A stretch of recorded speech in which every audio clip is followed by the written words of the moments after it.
I rolled over in bed and blinked at the morning sun spilling through our curtains. Emily was already awake, humming softly while scrolling through her phone. "Morning," I mumbled, stretching. "Morning, love," she said, smiling. "Coffee's almost ready." I swung my legs over the side and rubbed my eyes. "You're up early again." "Work today?" She shook her head. "No, just running a few errands. Thought I'd make breakfast first." "Breakfast? You don't have to do that every day," I said, following her into the kitchen. The smell of toast and eggs filled the air. I smiled because it felt normal, safe, like life hadn't thrown its usual punches yet. "You know I like doing things for you," she said, passing me a plate. Her eyes twinkled and I felt my chest tighten. I hated that she could do that to me so easily, make me melt with a look. I chuckled. "I'm spoiled, I know." Emily laughed, and the sound made my mom's voice appear in my head. "Watch out for cheaters, honey. People will smile in front of you and stab you in the back later." I shook my head, smiling. "Mom says that too much." Emily tilted her head. "She's just protective." Protective? That was an understatement. My mom, Linda, had been hovering over me since I was a kid. I appreciated her love, but sometimes it was smothering. She had this way of inserting herself into my life that made me uneasy. Not today, though. Today felt normal. The doorbell rang. Emily's brow furrowed. "Who could that be?" I wiped my hands and opened the door to find my mom holding a box of muffins. "Surprise," she said brightly. "Thought I'd stop by before work." "You two look happy, very domestic." I forced a smile. "Thanks, Mom. Come in." She stepped in, and I could already feel the tension coil in the air. "Emily, these muffins are homemade," Mom said, placing the box on the counter. I watched a new recipe. "Thought of you." "Thanks," Emily said politely, hiding her subtle grin. Something about that smile made my stomach twist. Mom lingered longer than usual, asking questions about our finances, my work, Emily's schedule. "Do you know she's texting you late at night?" Mom's tone was casual, but her eyes were sharp. Emily glanced at me, her lips twitching. "Mom, we were just chatting about a project." I felt a flicker of doubt, but shook it off. Mom always asked too many questions. "We're fine, Mom. Really." Still, I couldn't ignore the way Mom's phone buzzed every few minutes. She was texting someone relentlessly while giving me that faint, calculating smile. I wanted to ask, but I didn't. I didn't want to ruin breakfast. "So, lovebirds," Mom said, winking at Emily. "Any plans this weekend? Maybe a little getaway?" Emily hesitated.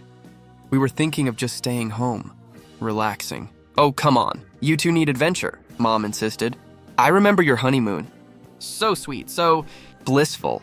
She looked at me, her gaze lingering too long. "I hope it lasts forever," I nodded. "It will." I hoped it would. But deep down, I already felt a prickling unease I couldn't name. Mom finally left, waving enthusiastically. "Call me if you need anything, or if anything strange happens." I frowned as the door clicked shut. "Strange?" Emily laughed softly, brushing it off. "She's just... Mom." I followed her into the living room, sitting on the couch. "I don't know, Em. Sometimes she's intense. Texting late at night, always asking about us, checking in on every little thing. Feels weird." Emily reached for my hand. "Don't worry about it. You know my mom and your mom are different. Yours just cares too much." I squeezed her hand, trying to believe it. I wanted to. But the feeling lingered, like a shadow in the corner of a room. Later that evening, Emily cooked dinner while I went through emails. Mom had sent another text. I didn't open it. I didn't want to, but the buzz on my phone made me glance anyway. A tiny knot formed in my stomach when I read it. "Make sure he knows you're thinking of me tonight." I blinked, heart thumping. Probably nothing, I told myself. Just my imagination. But as I watched Emily stir the pasta, I couldn't shake the tiny flicker of doubt growing in my chest. And maybe Mom's warnings weren't just words. It was late when I reached for Emily's phone to check the timer for the oven. My hand brushed against it and the screen lit up. I froze. A notification from Mom popped up. "Can't stop thinking about you. Did you see my last message?" I blinked. What the hell? Emily leaned against the counter, humming. "Everything okay?" I swallowed, pretending nothing happened. "Yeah, just checking the timer." She smiled, completely unaware of the knot tightening in my stomach. I sat down at the table, trying to focus, but the message burned in my mind. "Thinking about you, Mom." Later at work, I kept replaying it. I asked Jake to grab lunch with me, hoping a distraction would help. "Man, you've been quiet all morning," Jake said, stuffing a sandwich into his mouth. "Just tired," I muttered, but I couldn't stop thinking about it. "Hey, can I ask you something?" Jake raised an eyebrow. "Sure, you're scaring me already. Would you trust your mom around your wife?" I asked, avoiding his eyes. Jake laughed, but it didn't feel funny. "What kind of question is that?" "Of course I'd trust her, even if she crossed boundaries," I said, my voice dropping. He stopped chewing and frowned. "Crossed? What kind of boundaries?" I sighed. "I don't know, just she's texting Emily, weird stuff. Flirty, maybe. I don't know, I feel paranoid." Jake shook his head. "Bro, don't overthink it. Moms sometimes overstep. Doesn't mean anything, but yeah, keep your eyes open. Trust, but don't be blind." I nodded, but the warning only made my chest tighten. That night, Emily laughed while scrolling through her phone. "Mom just sent me the funniest meme," she said, giggling. I forced a smile. "Oh yeah, let me see." She handed it over. It was harmless, some cat doing something ridiculous. But the way she smiled, the way she whispered, "Isn't she cute?" It sent chills down my spine. I left it at that, pretending everything was fine. I told myself I was imagining things. At dinner with my mom a few nights later, she lingered at the table longer than usual. "So, Emily," she said, leaning back, "are you sleeping well? Or is work keeping you up?" Emily laughed nervously. "Oh, work's fine." "Mom, you worry too much." "Just looking out for my son," Mom replied, her gaze lingering on me. "Too long. I could feel it." "Later," Emily whispered while clearing plates. "Mom's harmless. Don't let her text things get to you." I wanted to believe her. I wanted to trust her. But every time I replayed the messages, every smile shared between Emily and Mom, a seed of doubt grew in my chest. A few days later, I went to Jake's place after work. "I can't shake it," I admitted. Every time Mom texts Emily, "It's like something's off." Jake leaned back, arms crossed. "I told you, man. Moms can be too involved. Doesn't always mean betrayal. But don't ignore instincts. Something in your gut is there for a reason." "I keep asking myself if I'm paranoid," I said, rubbing my temples. Emily's laughing at Mom's jokes, smiling at her messages. I feel like I'm losing my mind. "Listen," Jake said, leaning forward. "Trust is important, but blind trust can be dangerous. Watch, observe. Don't confront yet. You need evidence before making a move." I nodded, grateful for his advice, but the unease didn't leave. The next day, Emily and Mom were on a video call, and I happened to glance at the screen. Emily's eyes sparkled, her laughter lighter than usual. Mom was leaning close to the camera, making faces. My stomach twisted. Later, I asked Emily casually, "That was a long call with Mom?" "Oh yeah, just catching up," she said, brushing it off. I tried to let it go, but I couldn't. Every glance, every laugh, every smile they shared became a little dagger twisting inside me. One night, I stayed up scrolling through emails, pretending to work. Mom had sent another text to Emily. "I wish I could see you tonight. Miss our talks." Emily read it and giggled, whispering, "She's ridiculous." I froze, staring at the ceiling. Ridiculous? Or something more? I wanted to yell, to throw my phone, to demand the truth, but I didn't. I sat there, heart hammering, stomach tight. Every instinct told me something was wrong, but I was trapped in silence, unsure what to do. Jake's words echoed. Trust, but don't be blind. I realized I was at a crossroads. Do I confront Emily? Confront Mom? Or do I sit quietly, watching this secret grow between them, hoping it wouldn't become a storm I couldn't survive? And for the first time, I wasn't sure which choice would hurt more.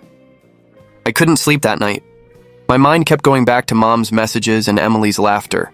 I tried telling myself it was nothing, but something in my gut screamed otherwise. Finally, I decided to check her phone again, discreetly, of course. Emily had fallen asleep, soft breathing filling the room. I grabbed her phone from the nightstand, hands trembling.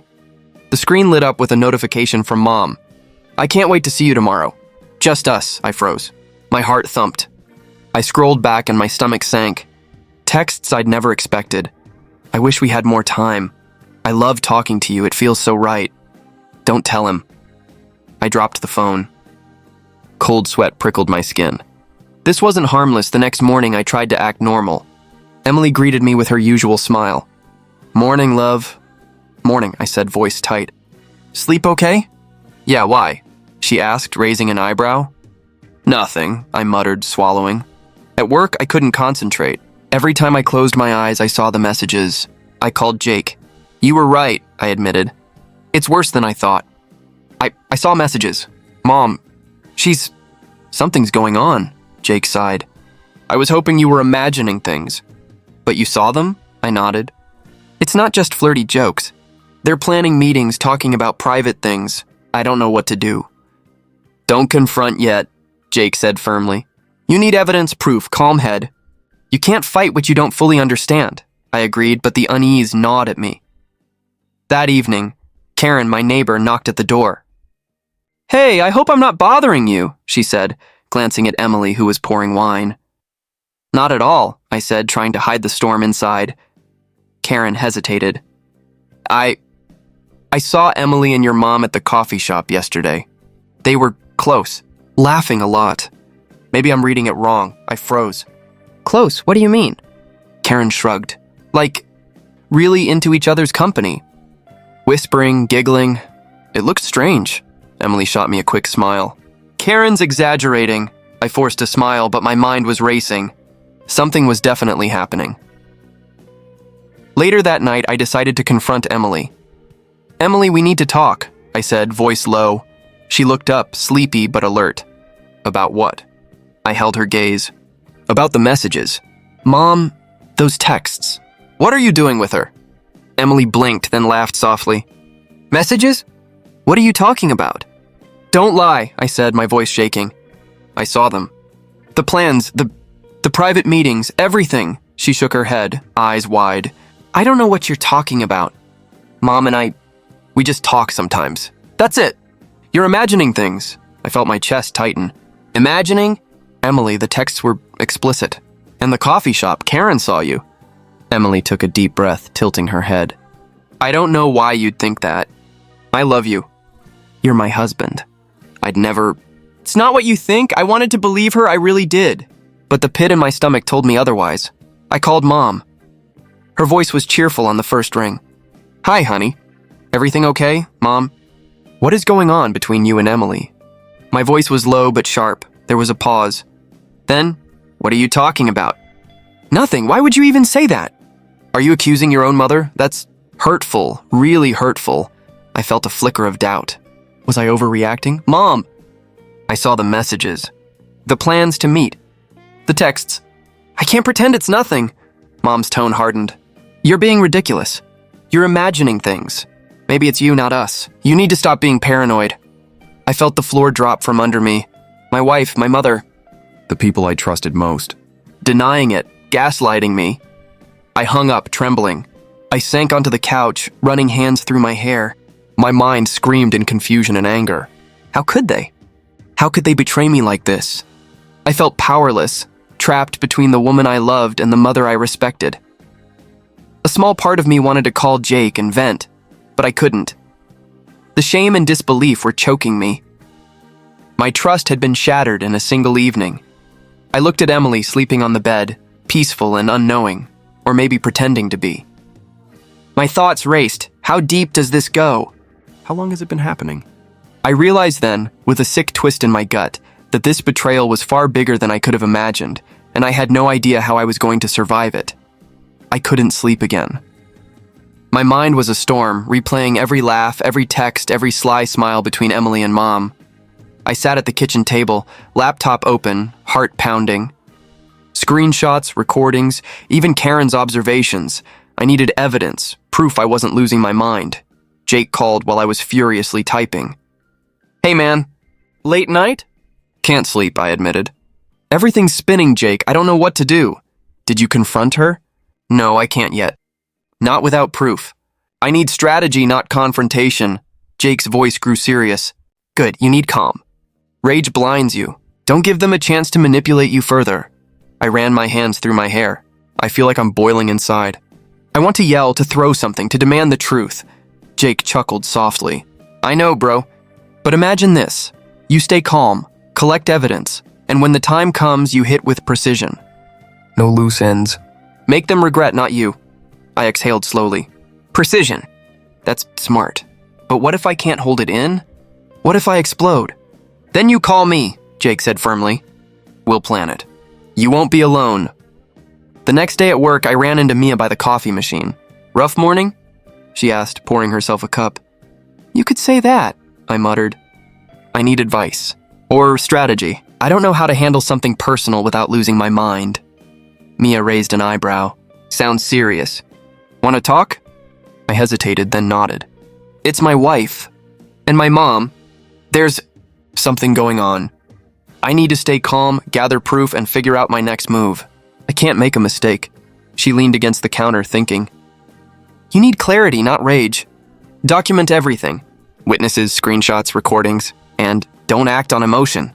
Play smart, not angry. I can help you organize it. Her calm presence grounded me. Thanks, Mia. I think I needed that.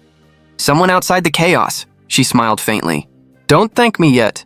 The storm's just starting. That night, I stayed up again, scrolling through messages, taking notes, recording subtle interactions. Emily laughed at a text from Mom. Can't wait to see you this weekend. Just us. I froze, stomach tightening. I whispered to myself, this is insane. How could they? Then I heard my own voice in my head repeating Jake's words. Precision, calm, strategy. I needed a plan. Revenge? Confrontation? Or silence and observation? I called Jake. I think I know my path, I said. Not confrontation yet. Not anger, observation, documentation. Let karma do the work while I focus on my life. Good, Jake said. You'll regret nothing if you control the narrative. Don't give them satisfaction by reacting too soon. I nodded, pacing the small apartment. Rage churned inside me, but beneath it, a spark of clarity glimmered. I could survive this. I could win without lowering myself. Mia and I met again over coffee the next day. So, step 1, she said, sliding a notebook across the table. Record interactions, keep copies of messages, track locations. Step 2, witnesses who can confirm patterns. Step 3, stay calm, don't let emotions leak. I stared at the notes. That's detailed. Professional almost, she shrugged. Sometimes life demands a professional approach. You can be furious and strategic at the same time. Trust me, I smiled faintly, feeling a flicker of control return. Okay, step 1 done. Step 2, gathering witnesses. Step 3, the hardest, patience, she nodded. Patience is power. They'll slip up. You'll see. Don't rush karma. It'll hit when it matters most. That night, alone in my apartment, I felt rage and clarity intertwine. I could picture Emily laughing at Mom's jokes, brushing her hair, smiling at messages I'd never see. My chest ached, but I whispered to myself, I am stronger than this. I will not be the fool. Screenshots, recordings, notes, witnesses, I had a small arsenal. I felt an unfamiliar surge of confidence. Not pride, not revenge yet. Control. I called Jake. Tonight I feel ready, not to confront, but to watch, to wait, to plan. I think I can handle it now. Good, Jake said, calm and firm. You're stronger than you realize. Keep your head. Build your life. Let them fall into their own traps. I hung up, heart still pounding but steadier. Rage was still there, yes, but so was patience. Control. My world had been shaken, but I had chosen my path. As I closed my laptop, I whispered into the silence of the apartment. I won't lose. I won't act in anger. Karma will play its part, and I'll be ready when it does. For the first time in weeks, I felt a flicker of peace. I was no longer a victim of their secrets. I was a man with a plan, and this fire inside me, I would channel it, carefully, methodically, until the truth came out. I woke early, coffee in hand, and for the first time in weeks, I felt a strange sense of clarity. Rage still simmered under the surface, but I had a plan. Today, I would start reclaiming my life, piece by piece. At work, I greeted Tom, my boss, with my usual smile. Morning, Tom. Got a minute? Of course, he said, adjusting his glasses. What's on your mind? I've been analyzing last quarter's numbers, I said, spreading the charts across his desk. I noticed some inefficiencies that could save the company money. I wanted to run them by you. Tom leaned forward, intrigued. Go on. I explained my plan, highlighting improvements and strategies. His eyes widened. This is impressive. Did you do all this yourself? Yes, I replied, trying to sound casual. I figured it was worth a shot. Not just a shot, you've got initiative. I like it, he said, tapping the table. Keep this up. You're going places. I left his office feeling a rush I hadn't felt in months. Control, influence, something Emily and Mom could never touch. Back at home, Emily was arranging flowers. She smiled at me. You seem different lately, I nodded slowly. Focused. Trying to do better at work? She tilted her head. Okay. Good for you, I didn't answer. Instead, I started deleting old photos from my phone, images of vacations, birthdays, and sentimental moments. Each swipe felt like reclaiming a piece of myself. Why are you deleting all these? Emily asked, curious but calm. Memories are for the past, I said lightly. I'm focusing on the future. Her smile faltered slightly, and I noticed the tension in her shoulders. I checked my finances next. I'd let Emily handle most of it before. Not anymore. I logged in, transferred funds to accounts she couldn't access, and set up alerts for every transaction. My independence felt intoxicating. Later, I invited Karen over casually. Hey Karen, can I ask a favor? Sure, she said, sensing nothing unusual. I just want to confirm something from last week, I said. You mentioned seeing Mom and Emily at the coffee shop? Karen nodded. Yeah, they were close. Whispering, laughing. Nothing I could hear, but it seemed private. Thanks, I said, smiling lightly. Just needed confirmation.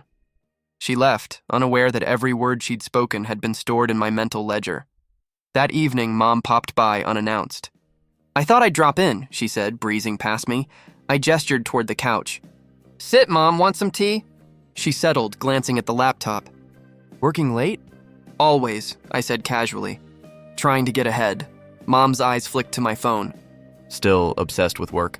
Someone has to be, I said lightly. Her gaze sharpened, suspicious. Emily came down in a silk robe, smiling at Mom. Tea's ready. I poured the cups, careful to maintain calm. Every casual glance, every neutral comment was a test. They noticed the change.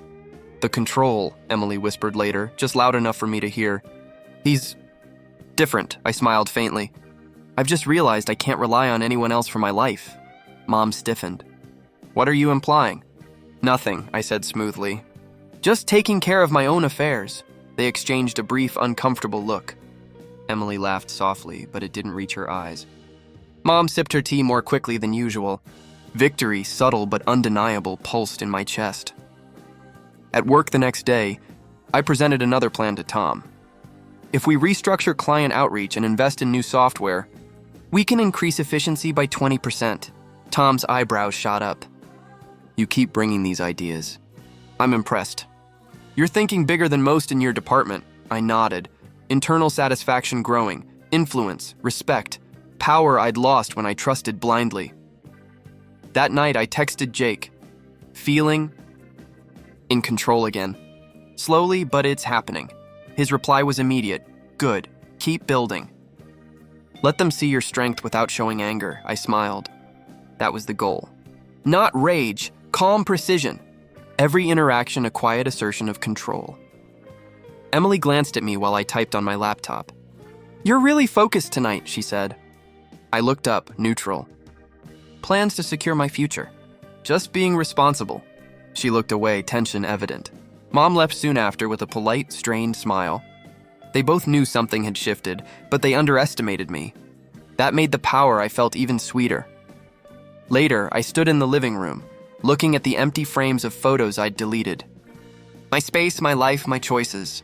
Everything felt mine again. I whispered to myself, this is just the beginning. I won't be controlled. I won't be manipulated. They'll see. Eventually. And for the first time in months, I felt a strange peace. Rage had turned into strategy, betrayal into motivation. The power shift wasn't dramatic or violent. It was quiet, deliberate, and unstoppable. This was my life, my control, and nothing they did would take it from me again. I walked into the cafe, calm, coffee in hand, while Emily and Mom were already there. I caught the way Emily glanced at me, a flicker of worry crossing her face. Mom's smile was tight, forced. Hi, everyone, I said lightly, taking a seat. I hope I'm not late. Lila, one of Emily's close friends, leaned forward.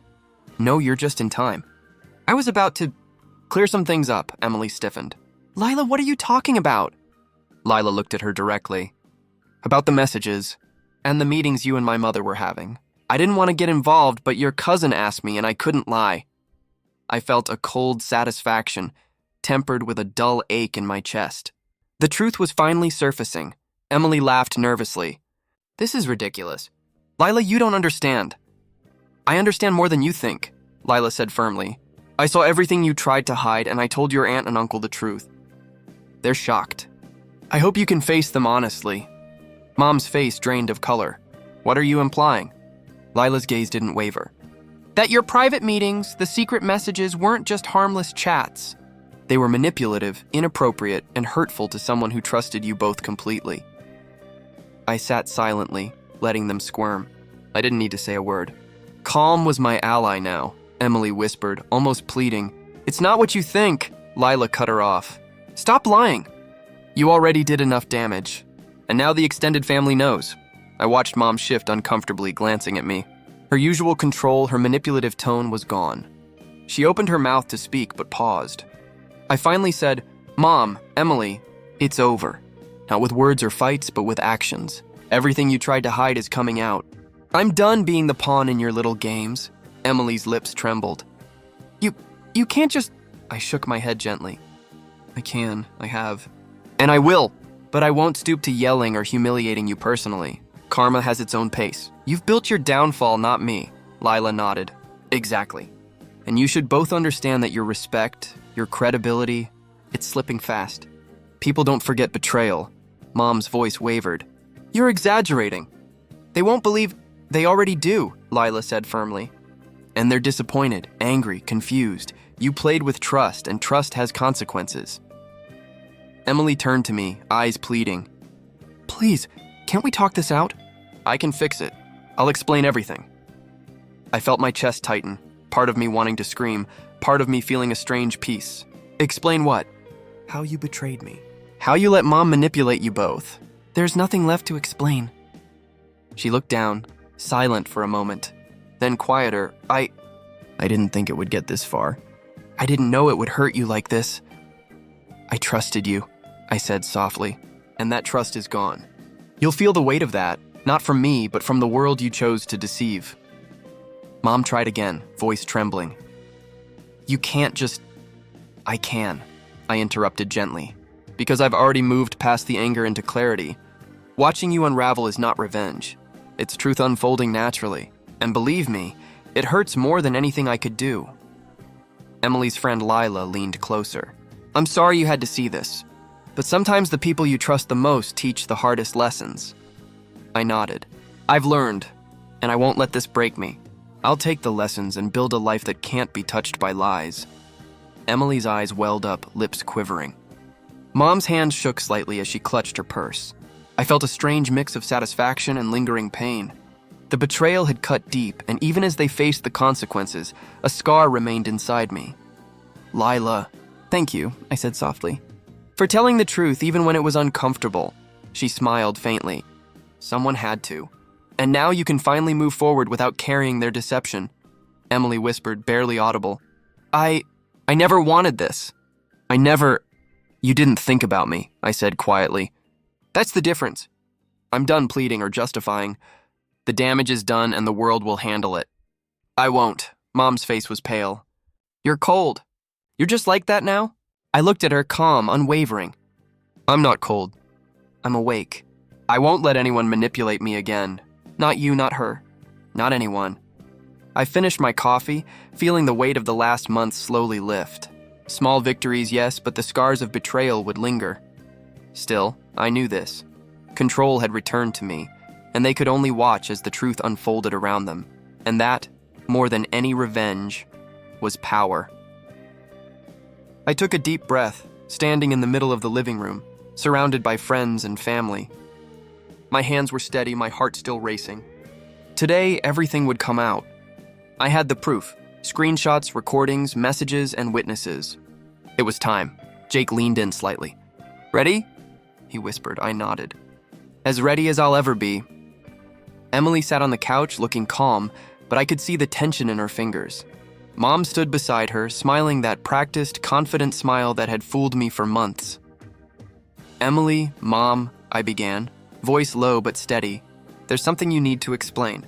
To everyone here, Emily's eyebrows rose. "Explain? What are you talking about?" I held up my phone, showing the messages. "These and these." I tapped on screenshots, letting the group see the texts between them. "Can't wait to see you alone. I love talking to you, it feels so right. Don't tell him." A hush fell over the room. I felt Jake's hand brush mine, support, silent and strong. Emily's face went pale. It's not what you think." Mom's voice trembled slightly. "Honey, I can explain." "No, Mom," I interrupted. "This isn't something you can explain. This is something you've hidden. Secret meetings, private texts, lies. You both betrayed me." Emily started to cry, covering her face. I never wanted to hurt you.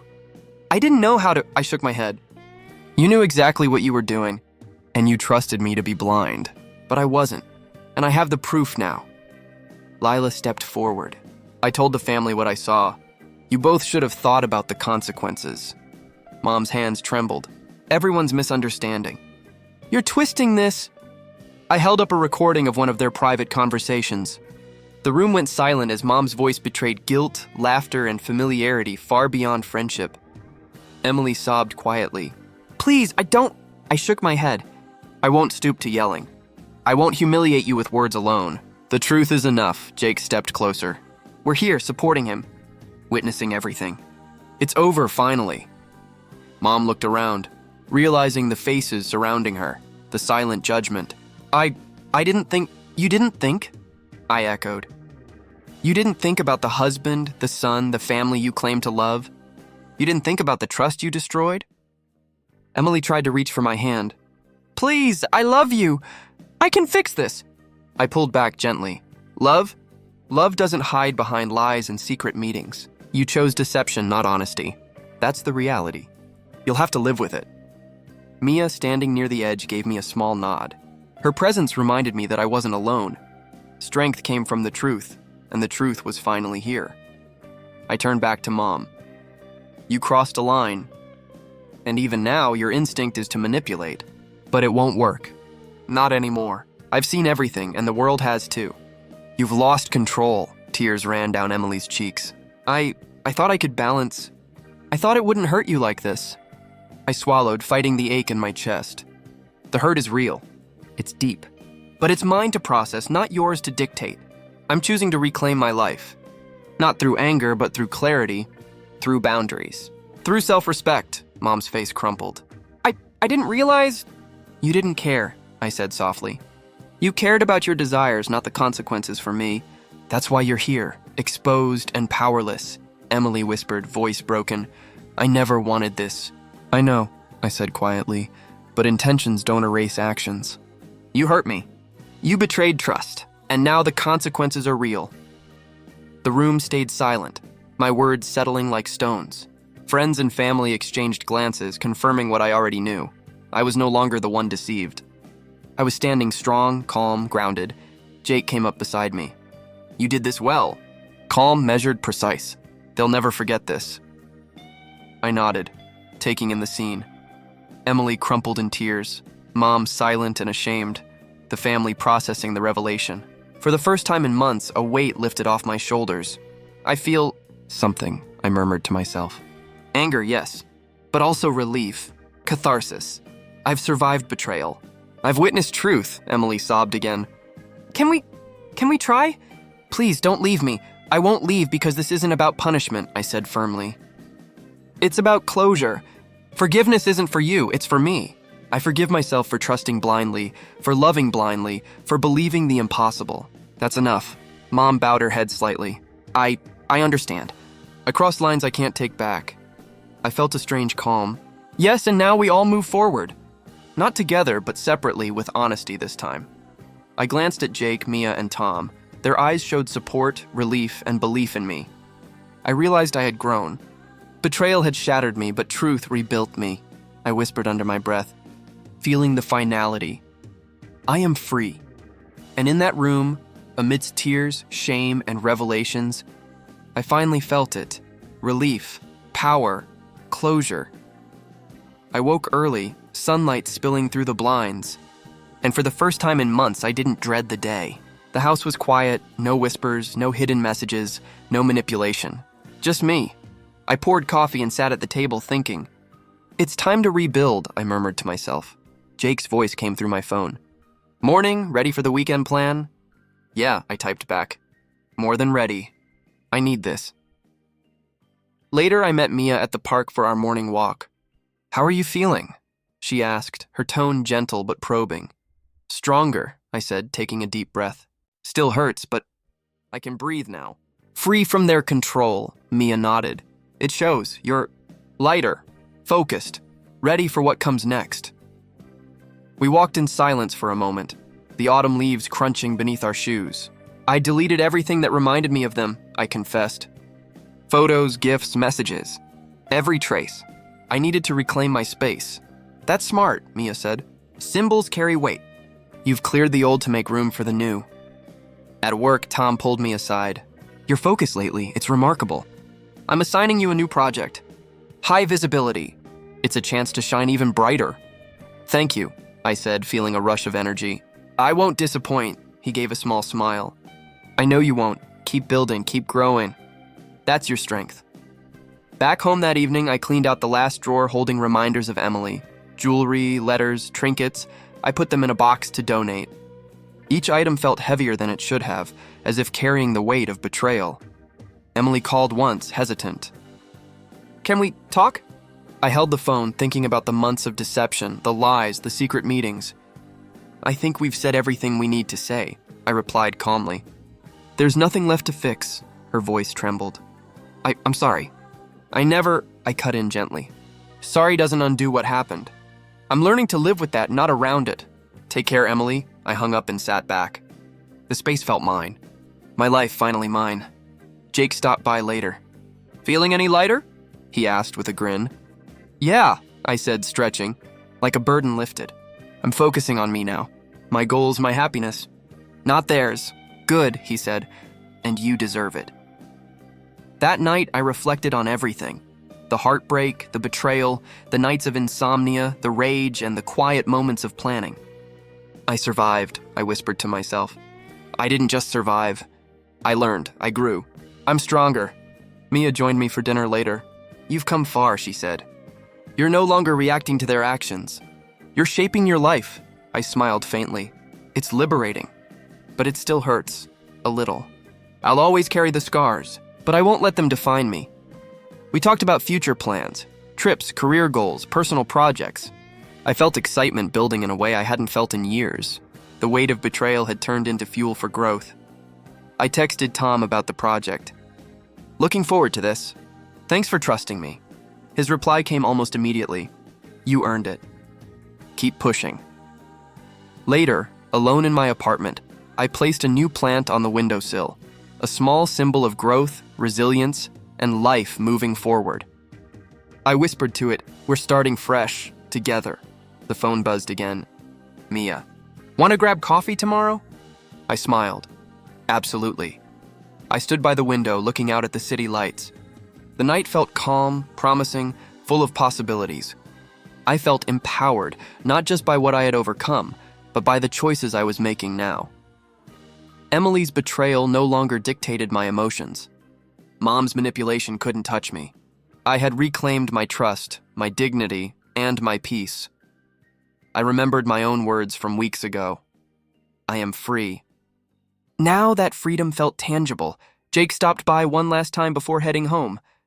You're really stepping into your own, he said. It's inspiring, I nodded. It's hard but necessary. I've realized that life is about learning, forgiving myself, and moving forward. Not everyone deserves a place in your heart, but everyone teaches you something. That's a powerful lesson, Jake said.